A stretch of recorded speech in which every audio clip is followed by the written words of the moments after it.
Shalom, shalom, shalom. Selamat pagi dan selamat menikmati satu hari baru lagi buat kita. Rabu tanggal 6 Oktober tahun 2021. Tuhan baik, amin. Terpujilah Tuhan kita sebab dalam anugerahnya Dia telah memberkati tidur malam kita dan membangunkan kita di hari yang luar biasa ini. Baiklah, seperti biasa sebelum kita lebih jauh melakukan semua kegiatan hari ini, marilah kita sama-sama kembali merenungkan firman Tuhan yang akan menjadi pedoman dalam menjalani hari ini, yang akan tetap kita ambil dari pembacaan Alkitab 24 hari bersama kitab 2 Samuel. Dan hari ini kita telah berada di hari yang kelima, maka kita akan membaca kitab 2 Samuel pasalnya yang kelima, ayat pertama sampai dengan ayat yang ke-25. Sebagai pengantar renungan kita hari ini, saya akan coba bacakan untuk kita ayatnya yang ke-19. Bertanyalah Daud kepada Tuhan, apakah aku harus maju melawan orang Filistin itu? Akan kau serahkankah mereka ke dalam tanganku? Tuhan menjawab Daud, majulah, sebab aku pasti akan menyerahkan orang Filistin itu ke dalam tanganmu. Judul perenungan kita hari ini, doalah solusinya.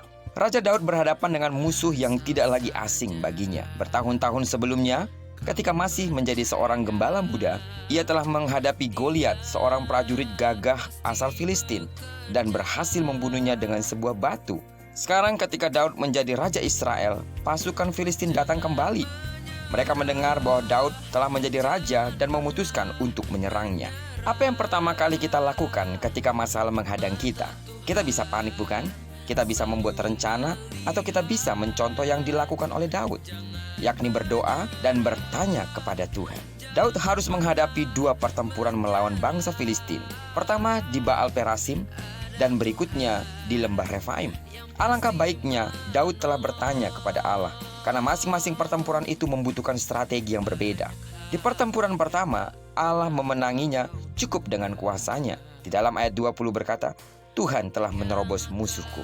Pada pertempuran berikutnya, Allah memberi Daud suatu strategi, dan ketika Daud melakukannya, Israel pun berhasil memenangkan pertempuran itu. Sidang jemaat Tuhan saya kasih di dalam nama Tuhan Yesus, pastilah ada banyak tantangan yang harus kita hadapi setiap hari. Meski tidak ada satu jawaban yang pas untuk setiap masalah, tindakan pertama kita haruslah bertanya kepada Allah. Amin. Sebab dengan pimpinan Allah, kita dapat mempercayai Dia. Baik kemenangan itu berasal dari campur tangan yang ajaib atau melalui tuntunan tangannya untuk kita, biarlah seluruh kemuliaan hanya bagi Allah. Amin. Karena itu, percayalah, akan ada banyak cara Tuhan untuk menolong kita dari setiap persoalan kita. Yang jadi pertanyaan besarnya, masihkah kita meminta petunjuk dari Tuhan? Bagaimana kita harus menghadapinya? Tuhan sangat senang untuk mau dilibatkan dalam setiap persoalan hidup kita. Tidak pandang itu persoalan kecil, terlebih persoalan besar. Dalam semua itu, selama kita meminta petunjuk dari Tuhan, dengan kuasanya, Dia akan menolong kita, atau dengan caranya, Dia menolong kita dengan memberikan cara untuk kita bagaimana menghadapinya. Percayalah satu hal, bahwa Tuhan mau saudara dan saya terus berada dalam kemenangan, tanpa khawatir, tanpa takut menghadapi semua persoalan-persoalan yang datang menimpa kita. Agar dapat menghadapi setiap tantangan, sediakanlah waktu untuk bertelut dalam doa. Karena ketika kita berdoa, di sana Tuhan akan menuntun kita, memberitahukan apa yang harus kita kerjakan. Amin.